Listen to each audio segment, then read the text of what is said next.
Next on MLR Weekly, a special edition Rugby World Cup players with Major League Rugby ties, MLR/RWC Dream Teams from Bryan Ray of America's Rugby News, Rugby Morning's John Fitzpatrick, and MySpace influencer Matt McCarthy. Plus, Seattle Seawolves star Dan Creel, whose twin brother Jesse is playing for the Springboks.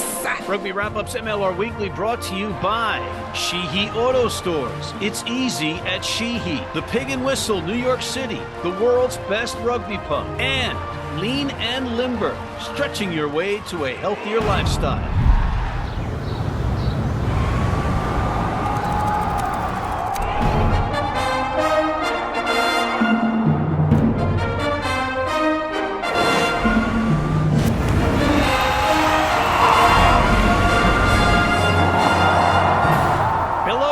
Welcome to MLR Weekly as presented by Rugby Wrap-Up. Matt McCarthy in New York City. Thank you for joining us once again. And ladies and gentlemen, before we get to the show, which is a good one, it's just important that we take a moment to acknowledge the passing of Bill Webb, another good one taken too soon. He was ill, and he's gone. And that just sucks. There's no other way to say it. He was such a great ambassador for the game, his passion for his team, the Toronto Arrows, and for all of Canadian rugby.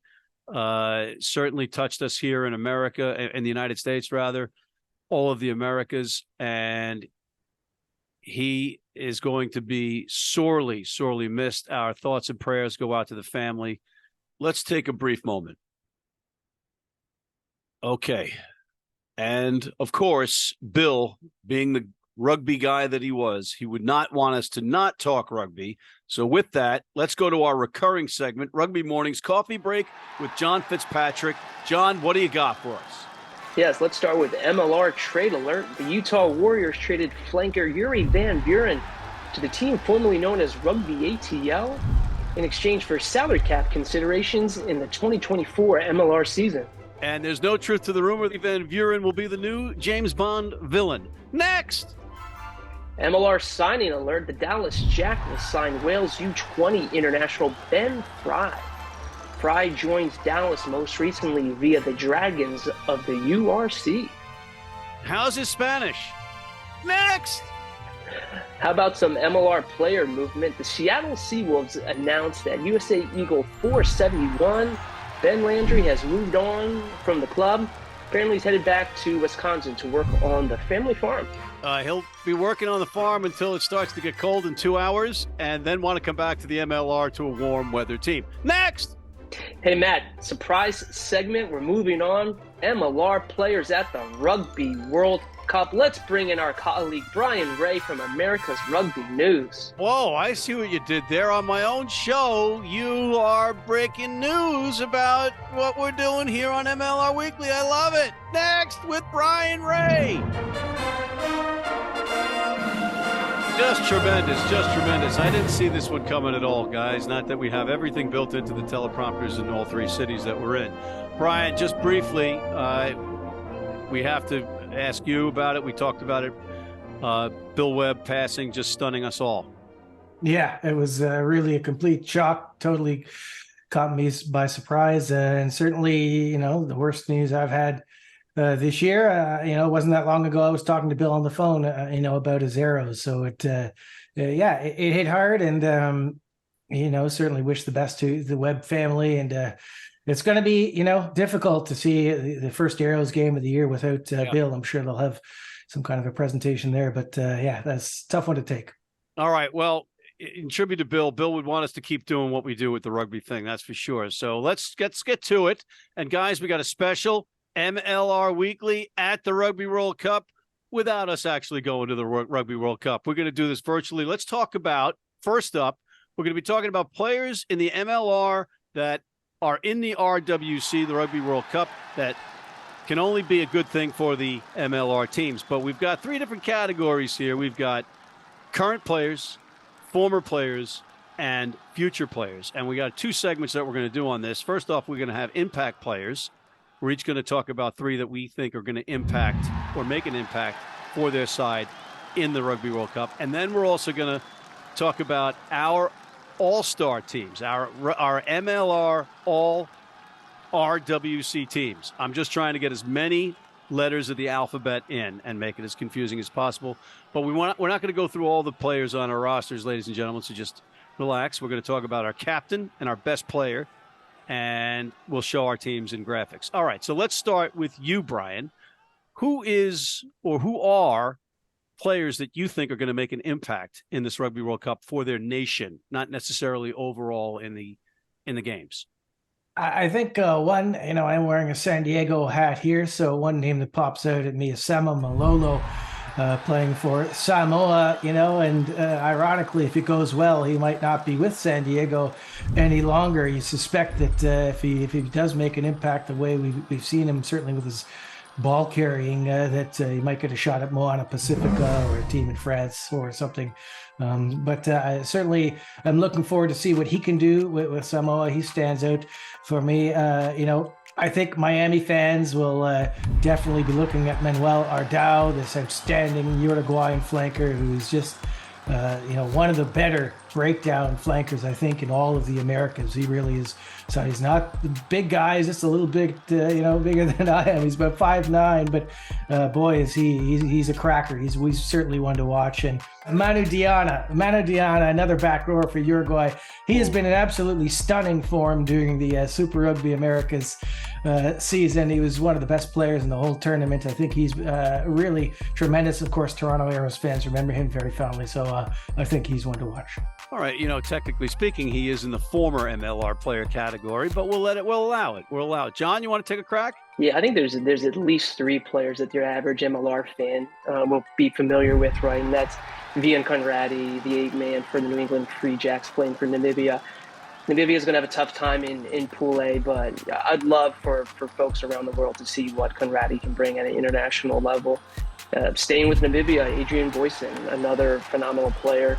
Number 8, Conradi will probably play maybe flanker for Namibia. We'll see. They've got a lot of options there. And certainly LaRue Milan, staying with Namibia, fantastic player, center for the New England Free Jacks, still only like 24, which is crazy. And of course, you got to bring up everyone's New York favorite, Matt McCarthy's favorite player, Ed Fidel, rampaging for Samoa. First of all, if you're going to say his name, say it correctly. It's Fido, and it's Teofilo Fido, okay? Let's get it right if you're going to steal my thunder and take my guy. All right? I set it up perfectly for you, Matt. There you go. Yes, that would be the player that I was going to take, but I might be tempted to take Tomas Kobeli out of the Miami Sharks camp, who is going to be new to the league. He's in the futures category, and he is going to be dynamic and electric to watch. Honorable mention, Rob Iramiscu, the Romanian Rambo. Well, I'm throwing it back to you. Why don't you tell us about this bloke who is playing for Romania? Well, he's, Xavier/Penn State product. He's got 29 caps with the MLR, including New York and D.C., and I'm not sure, maybe somebody else. You guys can maybe flag that for me, but he's a great guy. What a great move. I call him the Romanian Rambo, and Rob is living the dream. He's in the Rugby World Cup, where his teammates from the United States are not, right? And I'm saying he might be able to come back to the MLR off this springboard and get a job after this. He's versatile. He's a guy that plays 80 minutes nonstop. He's got the pedal to the metal the entire time. He's not the biggest guy for his position on the planet, but he makes up for it in heart. I would be remiss if I didn't mention another ex-Toronto Arrows star, a certain Gaston Mieres, no longer in Major League Rugby, sadly, but he did spend 4 seasons with the Arrows, was absolutely magnificent every time he played for them. So Tony Mieres, I hope he has a stormer for Uruguay. You guys are just completely abandoning the rules that we just made up about this whole segment and going with players that aren't with the MLR any longer. Who gives a rat's ass about those guys? We're here to talk about players that are in the MLR that are making an impact. All right, let's take a quick break. Let's regroup. Let's actually look at the rules for picking each of us picking our MLR all RWC team. You're allowed to pick 2 former players because of positioning like lock or prop. Okay. And we're going to be we're going to have some license with picking loose heads to play tight head in this particular scenario because there's a limited pool. And you can move a back to the wing. We'll be right back with some more riveting stuff from John and Bryan in this MLR extravaganza after this. Need a great price on a new vehicle? Sheehy makes it easy. Easy Price shows you our lowest prices on the Mid-Atlantic's largest selection. Find your best price online or at any of our 31 dealerships. It's easy at Sheehy. Sheehy.com. You need your cleats? You need them tomorrow? If you order today by 3 p.m. New York time or noon LA time, they can have them to you tomorrow. Young, old, male, female, if you're playing on turf, if you're playing on grass, if you're playing in the rain, you're playing in the heat, they've got you covered. RugbyNow.com. Go there now. All right, we're back, and bear with us, ladies and gentlemen, as we iron out the kinks with a man from Nova Scotia, a man from D.C., and a man from New York. We're going to talk about who our best player on our MLR RWC squad is and our captain. John, who's your best player? My best player is Ed Fido because What the fizzle? I told you I was not going to play by your rules. Oh, you are incorrigible. He's a big game player, big platform. I see him scoring a number of tries. Samoa could surprise a couple of people. It's going to be interesting there in Pool D. We'll see. All right, who's your best player, Bryan, while I regroup? Yeah, I'm going to go with Manuel Ardell. I really think the Miami have done their homework on this one. He's going to surprise a lot of people. So I think he's going to be terrific in the World Cup. I think he's going to be terrific when he arrives in MLR next season. Okay. Now I'm regrouping, and I'm under the gun. I'm going to pick Sama Malolo for Samoa. And again, I like that Samoan combination of players that they got going on. I like their chances. Maybe they got a puncher's chance. Samoa does, with some of those older players coming back. I love it. Who's your captain, John? Yeah, I got to go with the MLR champion, Vian Conradi for Namibia. He's my captain. He's going to lead them out. Again, Namibia's going to have a tough time in Pool A. Maybe they can squeak one, but happy that I think that they're at the Rugby World Cup. I'm going to go with the most experienced guy, Tomas Covelli, the outstanding scrum half for Los Pumas. I'm guessing that he will also captain Miami when he arrives. I would be very surprised if he didn't. He's, tremendous scrum half, supremely experienced, and looks like he's going to go out on a high with Argentina. I think they're going to have a very good World Cup too. So he's my capitano. So my choices are now extremely limited in terms of who I was picking that you two took. I'm going to go with Tomas Inciarte of Uruguay of Uruguay and of the Miami Sharks. Why? Because I can. And I don't have any other options because you guys pulled the carpet right out from under my feet. All right. So before I let you guys go, who are you rooting for in the Rugby World Cup and why, John? I really think Ireland's got a chance here, but I'd really love to see Argentina make some noise, maybe get to semifinals. We'll see. You know what? I don't even care who wins the World Cup, to be honest. I've never been less excited about a World Cup at all. You know what? The team I'm rooting for, these guys right here. Chile defeated Canada. They defeated the United States. I want them to go in and just, be a credit to themselves and to the players and give their all. And I hope that they have, enjoyed themselves at this tournament because they deserve to. Who's going to win? I don't know. If you have to pick somebody, I'll go with South Africa. They look like the team to beat right now. But frankly, I do not care. I'm only interested in watching how Chile does and Uruguay does and a little bit Argentina, but I'm mostly interested in Chile. Well, I'm wearing black in a heat wave in New York City because I'm mourning the United States and Canada not being in this series. And I think that maybe you had a little subliminal thing going on in your head or subconscious thing where you picked the red jerseys, Chile, right? Because Canada's got the red jerseys. Was that part of that? Or maybe Portugal? You could go with Portugal. They beat us. They're the America's team as far as I'm concerned. Okay. I want Chile to do well. All right, that's fair. That's fair. And maybe to that end, Johnny Sexton's 38-year-old legs is what Ireland is hinging their bet on. That's a big thing. That is a huge thing. I mean, the guy's a gamer. He's getting his first game against Robbie Remiscu and the Romanian team. And it's a 62.5 favorites are Ireland, but they're going to be without a couple of players, including Sheehan. And it looks like O'Mahony might be starting. So Ireland still could light them up for 70 points plus, right? But Argentina, you just tugged on my heartstrings with the whole Americas thing, right? South America's part of the Americas, so maybe we make the Pumas America's default team. What do you think? Good. I don't care what you guys think anymore. You've sabotaged this entire show and segment. Try to do something different, and it just comes right back in your face. These two cutthroat pundits, but you're geniuses, and I appreciate your time. And Bryan, we would be remiss if we didn't mention that we stole all the information about the MLR players in the Rugby World Cup from your stuff on America's Rugby News. And if you're not checking that out, ladies and gentlemen, you can see it tomorrow morning in your inbox because John is going to steal it tonight and send it out in Rugby Morning's headlines. It's not stealing, it's amplifying.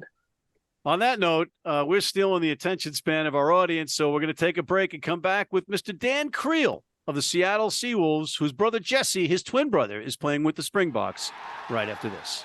If you're in New York City and want to watch some great rugby, have some great food, and some great times, go to the world's best rugby pub, the Pig and Whistle on West 36th Street.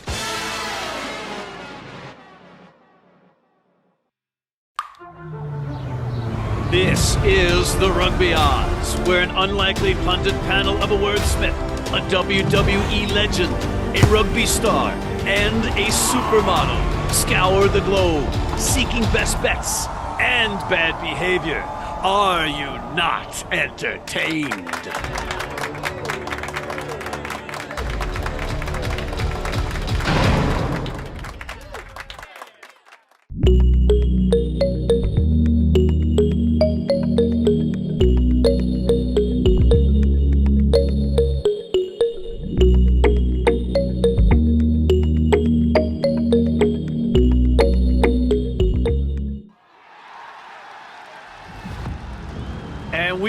Back with Mr. Dan Creel of the Seattle Seawolves. Dan, great to see you. How are you?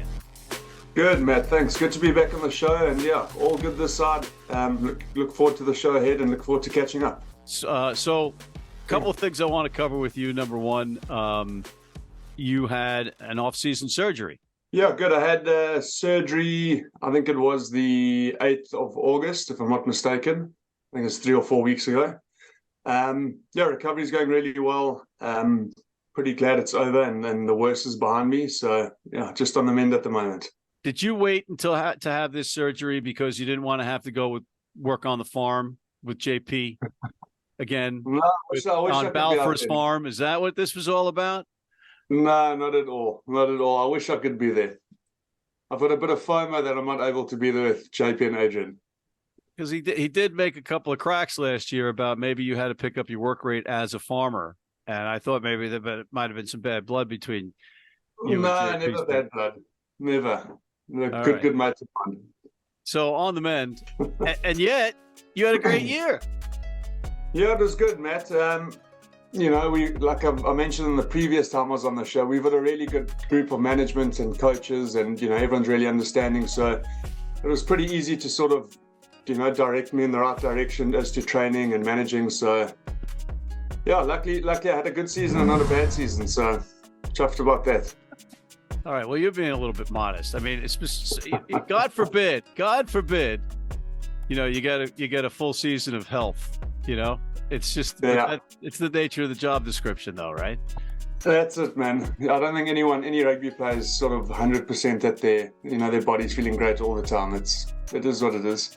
But anyway, statistically speaking, you had a ton of ball carries, a ton of meters gained. You were in the back line making tackles like crazy. You had a good season. I know you're not going to admit that, but I'll say it for you. All right. Thanks, man. What do you think of the team's off-season moves? It looks like you stole a couple of players in some good pickups, and Devin Short is number one from NOLA. What's your take on the off-season? Yeah, I think Devon was a really good pickup by Clarkie and the team.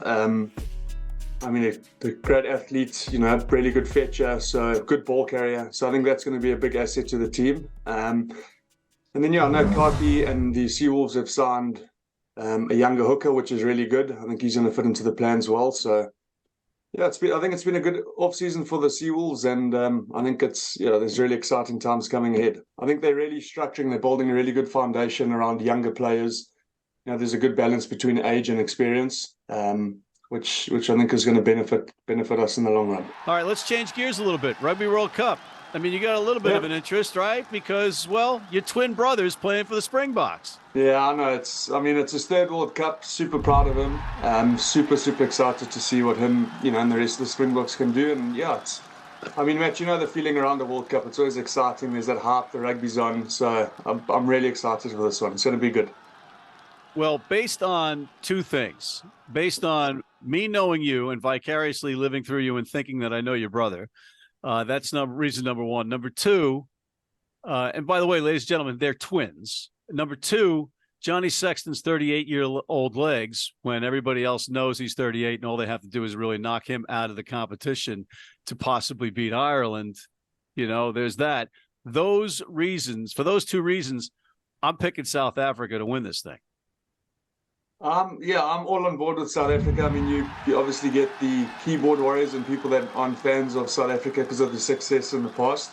But I think if you look at their squad compared to the 2019 World Cup, they've got a lot more depth, in all positions, and a lot more experience, sort of a young group, and that's been together for a long time. So, yeah, my money's on South Africa every single day of the week. And again, a confession. I thought of you because one of the coolest things I've seen in a long time was that video put out by the Boks on who they were playing for in the World Cup. And your brother said, I'm playing for my brother Dan.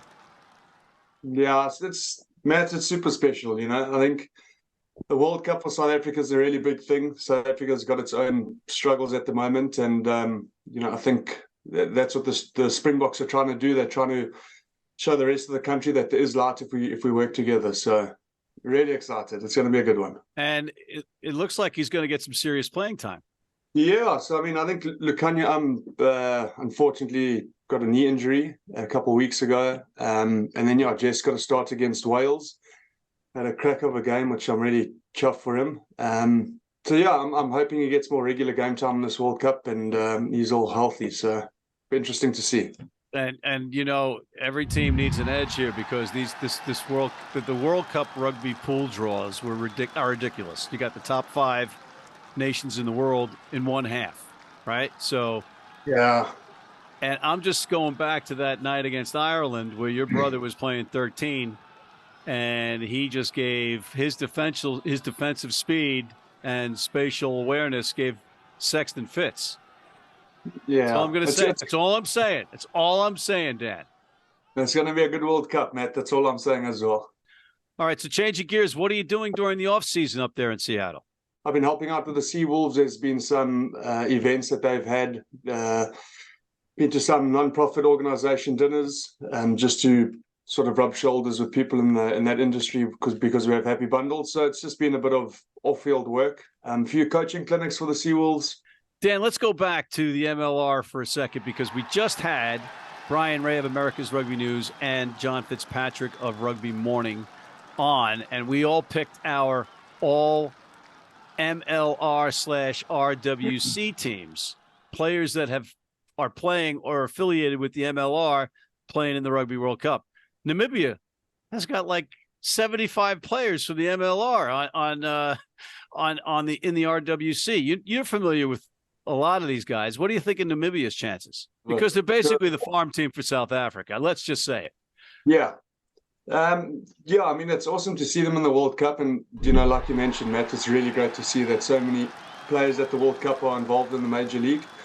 I think Namibia are a great team. I don't know. I mean, playing against the All Blacks in Ireland and, tough team in South Africa, I think it's a tough one. It really is. I've got nothing against them. I think they're doing really well. I think they've, developed their players and their squad over the last few years, but I think it's just a really big ask against such big teams. And they've got the image of Jacques Berger in their head, right? That they could possibly inspire them. And you got Conradi and Boyson over there. They're big number 8s or flankers that can maybe make some noise, but it is tough going in those pools. Going back to last season, what's one thing that surprised you the most about your team? There's a few things, Matt. I mean, we obviously had quite a few new players coming into the system. I think it was sort of just how everyone sort of gelled, the sort of team culture that we built really quickly. And just, away from rugby, Matt, all in all, just a really good group of guys. I think that was really something special. Unfortunately, the seasons are a bit short here, so you don't really have enough time, or not enough time, but the right amount of time to spend together off of the field. And I think we got that balance. We got that balance really. We hit the nail on the head there. Good group of guys. Cool. And final question for you: hypothetical situation. You're a rugby ATL player, and they've announced the move to Los Angeles. Are you going, or are you going to ask for a trade, or what? I mean, it's tough. It's exciting for the league that there's a team opening, starting up again in LA again.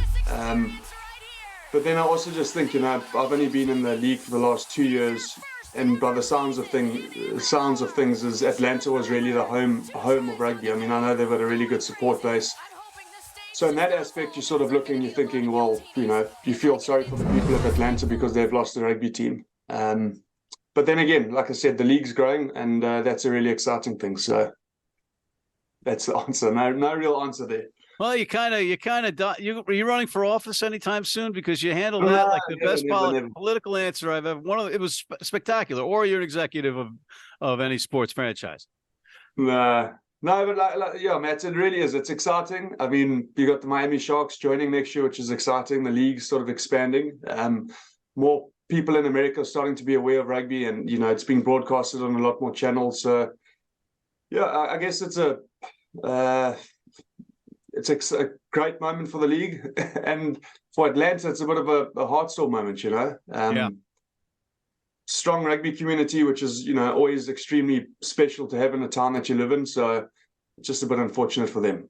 Yep, well said, my friend. And once again, it's always great to see you. Thanks for coming on. Awesome. Thank you, Matt. And yeah, thank you for having us back on the show, and look forward to catching up in person soon. All right, on that note, we are out of time. I want to thank Mr. Dan Creel of the Seattle Seawolves. I want to thank Bryan Ray of America's Rugby News, John Fitzpatrick of Rugby Morning.